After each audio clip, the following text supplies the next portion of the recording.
Breaking news చూస్తున్నాం. కేంద్ర హోంమంత్రి అమిత్ షా ఇవాళ హైదరాబాద్ కు వస్తున్నారు.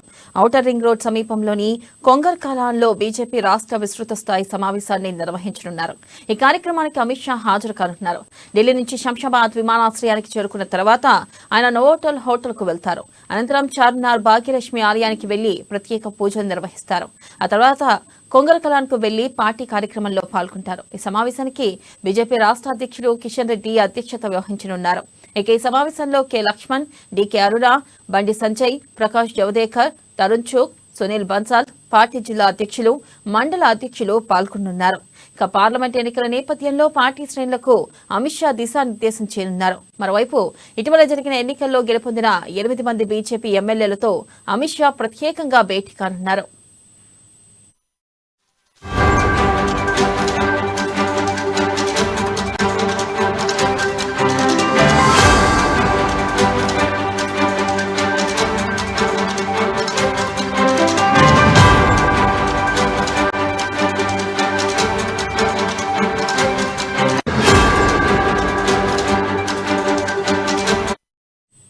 బ్రేకింగ్ న్యూస్ చూస్తున్న కేంద్ర హోంమంత్రి అమిత్ షా ఇవాళ హైదరాబాద్ కు వస్తున్నారు. ఔటర్ రింగ్ రోడ్ సమీపంలోని కొంగర్ కలాన్లో బీజేపీ రాష్ట్ర విస్తృత స్థాయి సమావేశాన్ని నిర్వహించనున్నారు. ఈ కార్యక్రమానికి అమిత్ షా హాజరు కానున్నారు. ఢిల్లీ నుంచి శంషాబాద్ విమానాశ్రయానికి చేరుకున్న తర్వాత ఆయన నోవోటల్ హోటల్ కు వెళ్తారు. అనంతరం చార్మినార్ భాగ్యలక్ష్మి ఆలయానికి వెళ్లి ప్రత్యేక పూజలు నిర్వహిస్తారు. ఆ తర్వాత కొంగర్ కలాన్ కు వెళ్లి పార్టీ కార్యక్రమంలో పాల్గొంటారు. సమావేశానికి బీజేపీ రాష్ట్ర అధ్యక్షుడు కిషన్ రెడ్డి అధ్యక్షత వహించనున్నారు.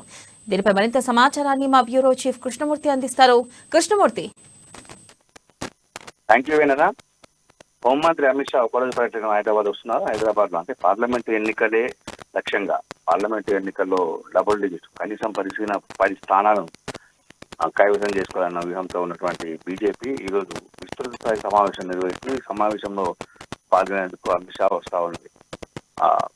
మధ్యాహ్నం 12 గంటలకు హైదరాబాద్ శంషాబాద్ ఎయిర్పోర్ట్ చేరుకున్న అమిత్ షా సమీపంలోనే ఉన్నటువంటి ప్రైవేట్ హోటల్లో బస్ చేసి ఒక గంట సేపు అంటే భోజన విరామం సమయంలో పార్టీ నాయకులు క్రియాశీల నేతలతోటి ఆయన సమావేశం అవుతారు. అనంతరం చార్మినార్ లో ఉన్నటువంటి భాగ్యలక్ష్మి టెంపుల్కి వచ్చి అక్కడ పూజలు నిర్వహించిన అనంతరం కొంగర్ కలాన్లో ఉన్నటువంటి శృతి కన్వెన్షన్ లో జరిగే విశ్వసాయ మహాసభ అక్కడి నుంచి అక్కడికి మళ్ళీ తిరిగి ఢిల్లీ వెళ్ళే అవకాశం ఉంది. విన్నారా?